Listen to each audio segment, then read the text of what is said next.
আচ্ছা, সত্যি করে বলো তো, অ্যাডাল্টিংটা অ্যাকচুয়ালি কী? আজকে শুক্রবার, আর আজকে একটু তাড়াতাড়ি কাজ শেষ হওয়ায় আমি 4:30 নাগাদ অফিস থেকে বেরিয়ে পড়ি। বাস ধরেই সোজা চলে যাই স্টেশনের দিকে। আর ও হ্যাঁ, আজকে যেন একটা জিনিস ঘটেছে। আজকে অনেক দিন পর আমাদের স্টেশন রোডটা খুলেছে ওইদিকে। আগে কি হতো, স্টেশন রোডে কাজ হচ্ছিলো বলে বাসটা অনেকটা দূরে দাঁড় করাতো, তো 5 মিনিট আমাদের হেঁটে স্টেশনে যেতে হতো। কিন্তু আজকে স্টেশন রোডটা খুলে দিয়েছে।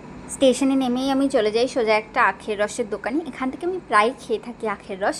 সত্যি বলতে এই গরমে এর থেকে শান্তি আর কিচ্ছুতে পাওয়া যায় না, খুব রিফ্রেশিং লাগে। এরপরেই আমি রওনা দিই সোজা পিজির পথে। তো চলে আসা যাক আজকের টপিকে, যে অ্যাডাল্টিং কী। সত্যি বলতে আজ থেকে 2 বছর আগে যদি আমাকে কেউ জিজ্ঞেস করতো অ্যাডাল্টিং মানে, আমি হয়তো বলতাম ফ্রিডম, ইন্ডিপেন্ডেন্স, স্বেচ্ছাচারিতা।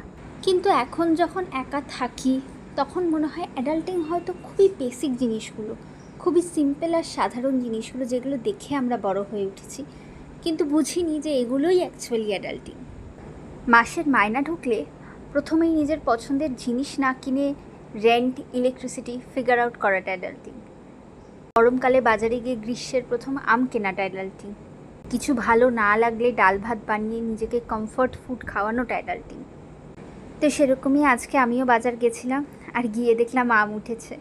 এখানে ল্যাংড়া হিমসাগর পাওয়া যায় না, কিন্তু যেগুলো নাম বললো তার মধ্যে থেকেই আমার একটা ভালো লেগেছে, আর সেটাই আমি কিনে এনেছি।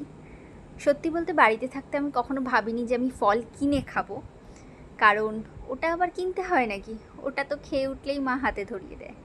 কিন্তু এখন যখন একা থাকি তখন বুঝি যে এই জিনিসগুলো কতটা আলাদা। ওই যে বললাম, যে সাধারণ জিনিসগুলোই আমরা বাড়িতে করতাম কিন্তু বুঝতাম না, ওগুলোই অ্যাডাল্টিং।